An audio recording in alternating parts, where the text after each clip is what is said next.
The world has been put on pause. I wonder why. It's a great time for reflection.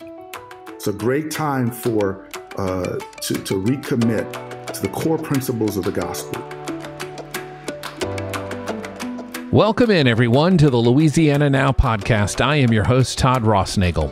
And if you are listening to this podcast at the time it was released, you'll likely notice that it's around the same time that we, as Methodists in Louisiana, would have been gathering in Shreveport for our annual conference, our time together as a family. In fact, it was and remains the 50th session of the annual conference. It's just been postponed as a result of social distancing and many of the unknowns that we are currently facing concerning COVID-19. It's been rescheduled for Saturday, September 19th at First United Methodist Church of Baton Rouge. An alternate date of Saturday, November 21st has also been reserved at FUMC should we not be able to gather in September. Had we gathered in June, our guest for annual conference was going to be the Reverend Junius Dotson, our guest today on the Louisiana Now podcast and the General Secretary for Discipleship Ministries. Junius was gracious to carve out some time and join us here on the podcast. We cover a lot of ground with Junius, who was also, by the way, part of the protocol team that drafted the legislation to implement the protocol of reconciliation through separation. We'll get an update on that protocol, plus his thoughts on the changing world of church in a post-COVID world, and we'll discuss the matter of racial injustices. But our conversation began with his reflection on how our annual conference was to be held so close to the end of General Conference, and how that would have shaped his message. My message to Louisiana Annual Conference was going to be very dynamic because I think the events of General Conference were going to help shape what I shared with the annual conference. Our message has really been around seeing all the people. The question we would ask is, what would happen if we stopped fixing churches and started seeing all the people that God has called us to reach? And, I think that was the message that we certainly would have shared, with the people of the Louisiana Annual Conference. And then secondly, we would have anticipating there would have been some type of separation in the United Methodist Church. My message would have been around what now? How do we reform this thing we call the United Methodist Church? How do we really begin to focus on vitality and, freeing ourselves of structure that robs us of the ability to be nimble and to be quick and to focus on issues of vitality and to have a real commitment to evangelism and reaching a new generation of believers. And so those would have been, I think, some of the core elements of the message to the annual conference. A very hopeful message, because I believe that, even in the midst of separation and giving birth to another expression, we have the ability to give birth to a new expression of the United Methodist Church. And my hope would be that people would embrace that and know that this is a critical moment for us in terms of how we think about ministering to a new generation of believers. Well, Junius, as we know, annual conference has been postponed. General conference has been postponed. And I think that if you ask any United Methodist what we would have been talking about at this time in 2020, they would have all said almost to a person, the separation, the mediation protocol, the proposal to restructure the United Methodist Church by separation. That agreement has not gone away. It's still there. What's next with regard to that? Well, the agreement is still there. And the persons who are the original signatories on that particular protocol agreement, we have had one conversation since this pandemic began, just to kind of check in with each other, see how everybody was doing, and anticipate us gathering together sometime in September, just to regroup and to see where we are as a denomination. and to kind of figure out what our next steps are. Of course, when we met, General Conference had been postponed. We had no idea when it was going to be rescheduled and all of those sort of things. So, we fully anticipate the protocol to continue to be a document, a proposal that will be presented at the next General Conference. It'll still be in the hands of the delegates to decide, what their future is. Obviously, we've postponed matters because of the pandemic. Junius, we've never, at least in our lifetimes, done this thing called church, even denominational church, in the midst of a pandemic. What is running through your mind as to how the church is shifting, how the church might be altered by this devastating disease? Let me say also, Todd, I had one more thought on the protocol piece. Sure. Part of what the protocol piece called for was an abeyance, of all charges related to LGBTQ disciplinary paragraphs. And, our hope and prayer is that abeyance continues to be in effect. And particularly, and this goes to your question, particularly in the moment that we find ourselves in, trying to minister in the midst of a pandemic. And I think all of our eyes and attention and energy and focus needs to be on how we minister to people during this time. These are critical moments for our communities. People are grieving. People have lost jobs.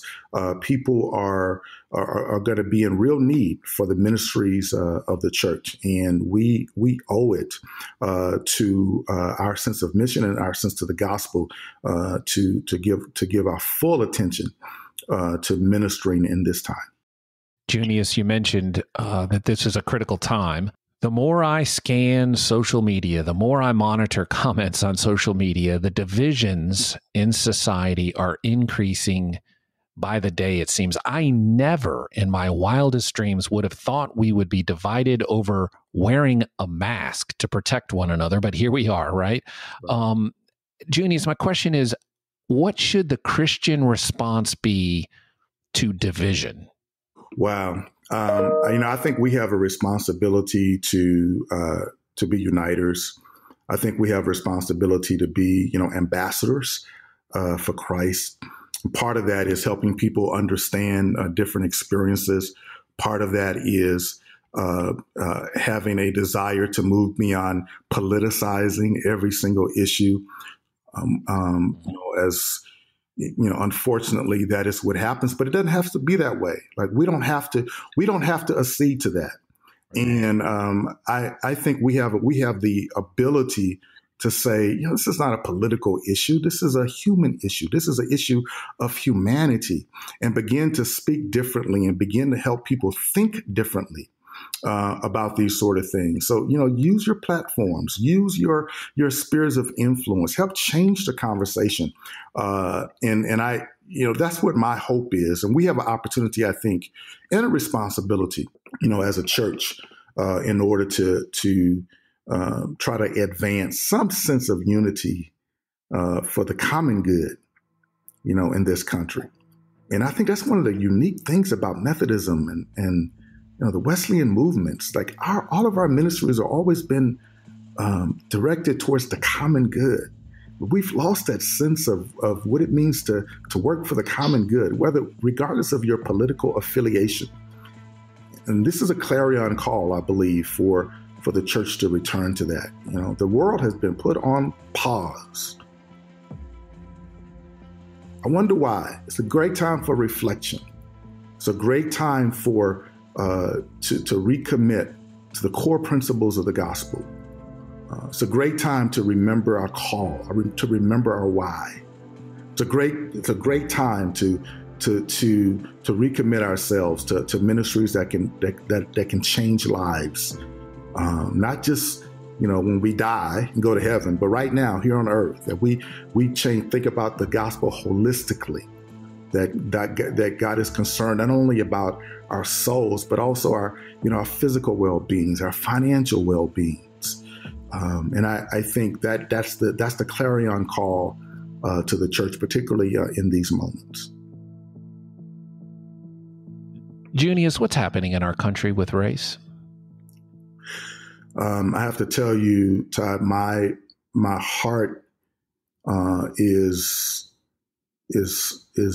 breaking. My spirit is vexed. Over this past week in particular, I have been in just a fog, just trying to recapture my footing. And the killing, the senseless killing, the murder of George Floyd under the knee of a police officer for nearly 8 minutes. It's inexcusable. And to witness that, to see a person who is not even being treated as human, is just inexcusable. It breaks my heart.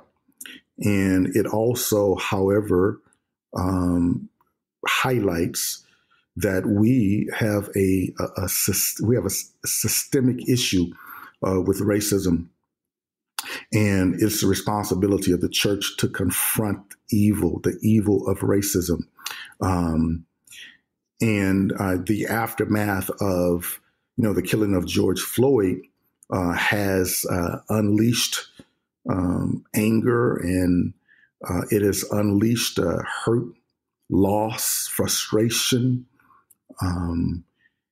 across the nation. And so for a lot of people, African Americans in particular, it just adds to trauma. I mean, we feel traumatized. If you add the names of, Ahmaud Arbery in Atlanta, Tianta Jefferson, Breonna Taylor, Eric Garner, these names just go on and on and on. Since 2014, the number of persons who have been killed at the hands of the police is now, total 100 or more. It's just trauma after trauma after trauma. And so, the real question is, what happens now? And I know a lot of entities and a lot of entities within our church, have released statements, and I'm sure people will make resolutions. But quite frankly, I'm tired of empty statements, and I'm tired of hollow resolutions.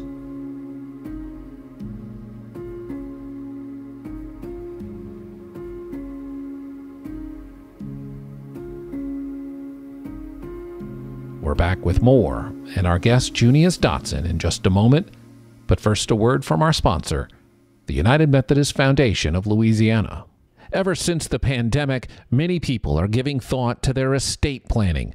Well, the foundation has a free 5-week seminar by mail that is available by request. Each lesson in the United Methodist Foundation of Louisiana's free estate planning course is written by a Louisiana tax and estate planning attorney and offers information specific to our unique state. When you complete the course, you'll receive a free booklet, Protecting Your Legacy, a guide to planning your will and your trust. It's all free. Start creating your legacy today. You can find out more information by heading to their website, umf.org. Just prior to the break, Junius and I were discussing the matter of racial injustice. He said he is tired of empty statements and tired of hollow resolutions. And that led me to ask, what are some ways, some tangible ways, we can all bear witness to the issue at hand and have that be a fruitful witness? Well, number one, let me say, I'm grateful that persons are willing to share their thoughts, and particularly to share their thoughts in public forums. I think that's a good thing. The real test is what happens after that. In other words, does the statement lead to action? Are we just going to be repeating the cycle again, over and over again? Let me tell you where I find hope. I find hope. I'm inspired as I look at, the thousands of persons across the nation who have been protesting, and these protests, these been peaceful protests. And I know there have been violent acts and rioters, but I want to say the super majority, vast majority of these protests have been peaceful. And I want to just highlight that. And even in those instances where rioting has occurred, should not diminish the righteousness of the protests in and of themselves. And also, we should also know that there documented have been outside persons who have tried to infiltrate these protests who have different agendas. We should not be distracted by that.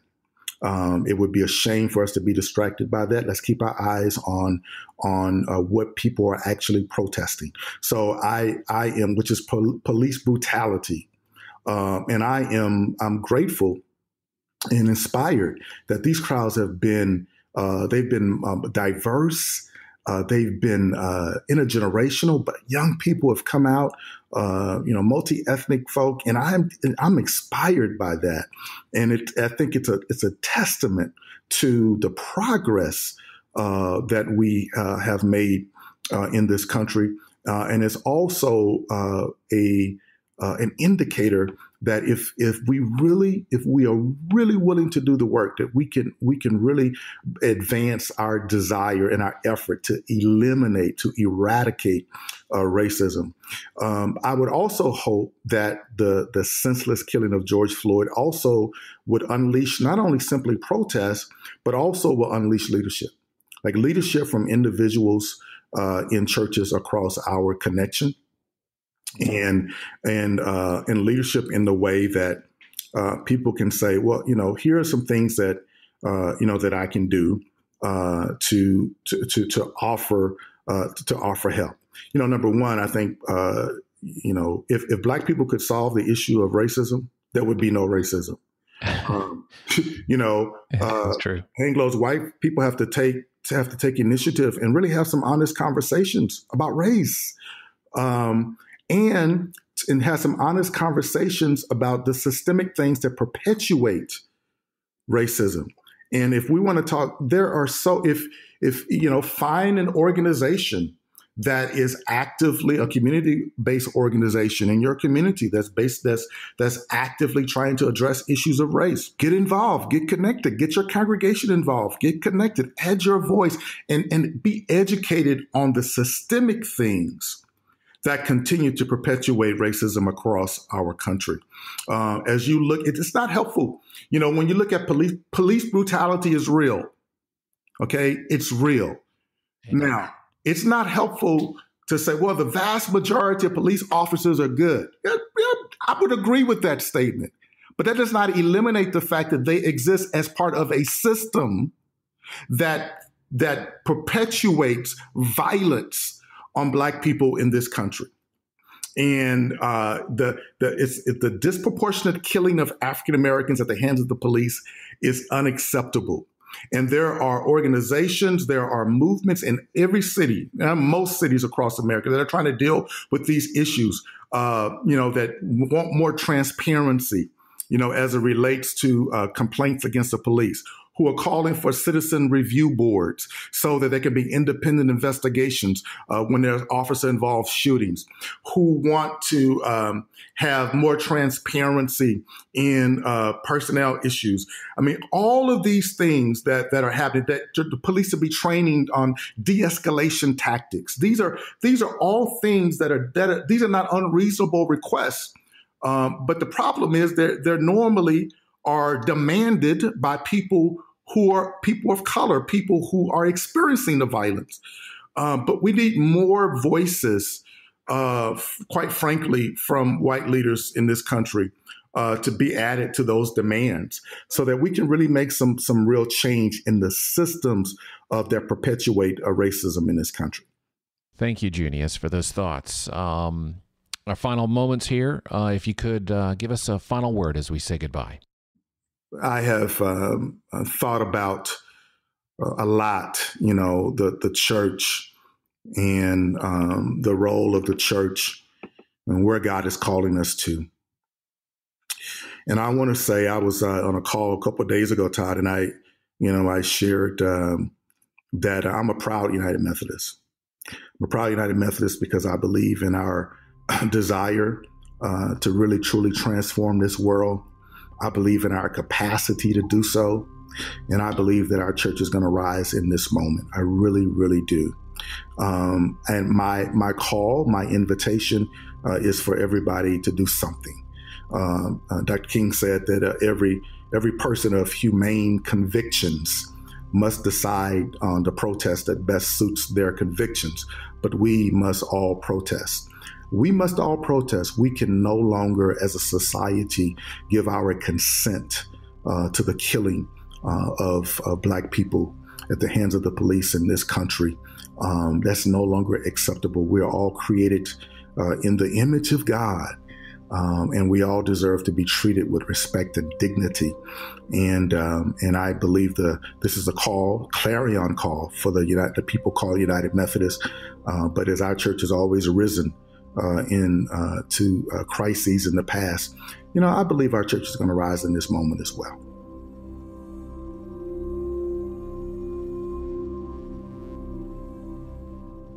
The Reverend Junius Dotson, General Secretary, CEO, author, friend from Discipleship Ministries of the United Methodist Church. Junius, we thank you for your time. Thank you so very much.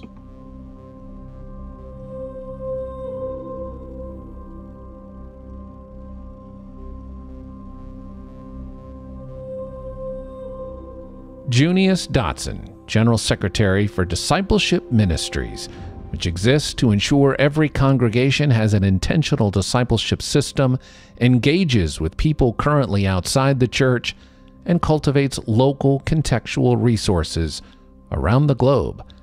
If you'd like to learn more about Discipleship Ministries or to find out how they can help your church, there are plenty of resources available at no cost.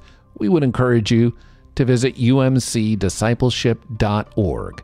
We've included a link in the show notes. And as we mentioned before, Junius is also part of the protocol team that drafted the legislation to implement the protocol of reconciliation through separation. If you'd like to learn more about that group and to read the legislation yourself, you can head to gracethroughseparation.com. We've also included a link to that in the show notes. We thank you for your time, and we hope you've enjoyed this episode of the Louisiana Now podcast, a podcast dedicated to the news, opportunities, and witness of the Louisiana Conference. Until next time, may our God of endurance and encouragement grant all of us to live in harmony and in accord with Jesus, that together we shall all with one voice glorify the kingdom.